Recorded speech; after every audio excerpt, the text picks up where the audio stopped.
আপনারা জানেন ৫ই আগস্ট গণ অভ্যুত্থান পরবর্তী সময়ে জাহাঙ্গীরনগর বিশ্ববিদ্যালয় ছাত্রদল যখন ক্যাম্পাসে প্রবেশ করে, আমরা প্রথম দিন থেকে নিরলসভাবে কাজ করে যাচ্ছি যাতে এই ক্যাম্পাসটি শিক্ষার্থী বান্ধব ক্যাম্পাস হিসেবে গড়ে তোলা যায়।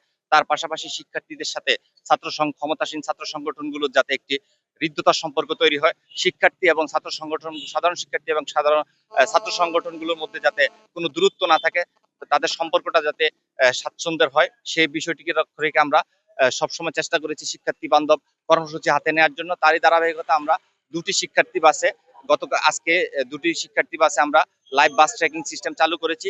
এই এই সিস্টেমটির মাধ্যমে শিক্ষার্থীরা বাসটির লাইভ লোকেশন জানতে পারবে। পাশাপাশি বাসটি যদি আসতে দেরি হয় তখন তাদের কাছে নোটিফিকেশন যাবে। পাশাপাশি এটি তাদের জন্য স্বাচ্ছন্দ্যের হবে বলে আমরা মনে করি। 200-র বেশি সার্ভিস ও ফিচারে লেনদেনের সব বিকাশ অ্যাপে সম্ভব। শিক্ষার্থীদের দীর্ঘদিনের যে বাসের ভোগান্তি সম্পর্কে দাবি ছিল যে তারা তাদের টিউশন এবং প্রয়োজনীয় কাজে ঢাকায় যায়, ফেরার পথে বিড়ম্বনা ভোগান্তির শিকার হয়। সেই বিড়ম্বনা ভোগান্তি থেকে বারবার তারা বাসগুলোয় লাইভ ট্র্যাকিং যে অ্যাপ সেটা চালুর কথা বলছিল।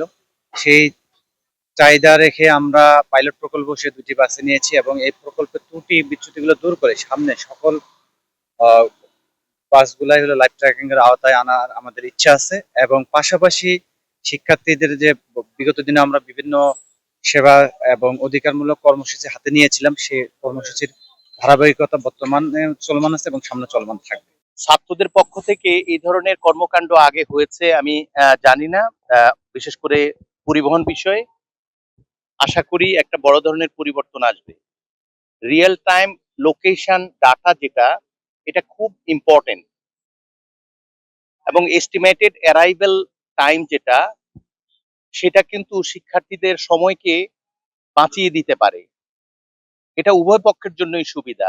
যারা বাস ড্রাইভ করেন, যারা সহায়ক থাকেন, তাদের জন্য সুবিধা হচ্ছে তারা এই সিস্টেমটাকে আস্থার মধ্যে নিয়ে আসতে পারবে যারা ব্যবহার করে। আর দ্বিতীয়টি হচ্ছে শিক্ষার্থী কিংবা যারা বাসের সেবা গ্রহণ করে তাদের সময় কমে আসবে।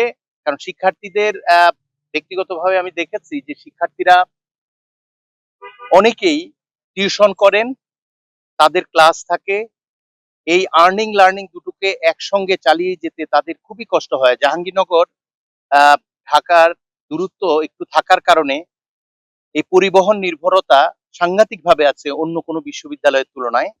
সেই জন্য ছাত্র দলের এই চেষ্টা সেই শিক্ষার্থীদের সবচেয়ে বেশি লাভবান করবে যারা আর্নিং লার্নিং এই দুটোকে একসঙ্গে অ্যাড্রেস করা একটা বাস্তব চাপে আছে। আমি গভীর কৃতজ্ঞতা জানাই। এটা শুধুমাত্র একটা সার্ভিস প্রোভাইড করা নয়, এটা যাদের চাহিদা আছে তাদের মনের আশা পূরণ করার একটা প্রয়াস। আমি বিশ্বাস করি এই পদ্ধতি চালুর মাধ্যমে সাধারণ শিক্ষার্থীদের পক্ষ থেকে আয়োজক যারা, তাদের প্রতি শুভকামনা অব্যাহত থাকবে।